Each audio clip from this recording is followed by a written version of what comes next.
sakitnya ya udah tahu dari sebelum Alpa hamil, tapi memang ini bukan teritori gue buat cerita sakitnya apa, karena Alpa gak pernah mau bilang kalau dia ada penyakit, dan dia nggak pernah mau orang tahu, dan dia adalah orang yang nggak pernah mau dikasihani sama orang gitu. Jadi sebenarnya cukup kaget karena beberapa bulan lalu dia bilang, tenang, gua akan sembuh ini, gua bakal balik lagi. Bahkan sempet setelah dia dari rumah sakit Penang, dia balik ke Indonesia syuting dulu, dan dia sempat bilang nanti pas gue sembuh kita kumpul di rumah gue yang lama ya. Ternyata kita kumpulnya ya semua orang yang sayang kumpul hari ini di sini, dan dari awal sampai akhir nemenin Pak Alpa. Soal almarhum juga di matamu seperti apa sih? Selama ini kan lu dekat juga ya, sering syuting bareng. Wah, Pak Alpa tuh di mata gue adalah orang yang kuat, karena gue ada program bareng sama dia dari 2019 sampai 2023, ini mana cuma kita berdua doang, dan benar-benar dia nggak pernah ngeluh, nggak pernah sakit, dan dia adalah orang yang paling ngomelin ketika gue ngelakuin kesalahan. Dia orang yang paling nangis ketika gue ada salah di TV kemarin, dan bahkan dia salah satu orang yang buat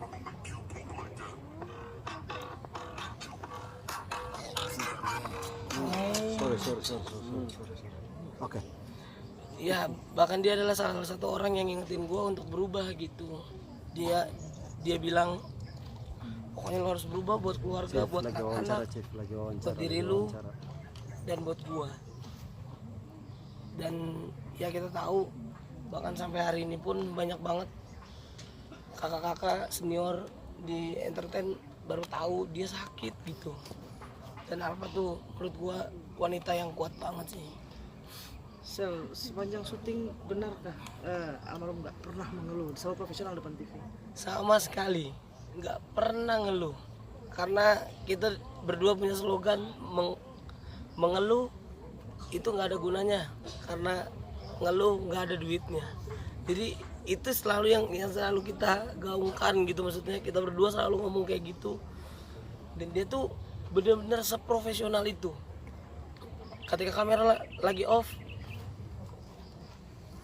dia nggak ngeluh sama kru-kru yang lain, biar kru-krunya tuh nggak pernah mikir, tapi dia cerita sama orang yang deket.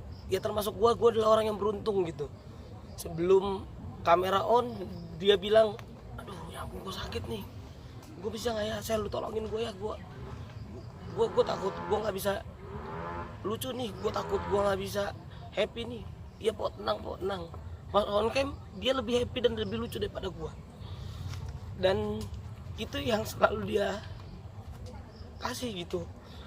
Gue bahkan sampai agak malu gitu, karena dia dalam kondisi hamil bukan hamil yang hanya satu manusia gitu, tapi kembar.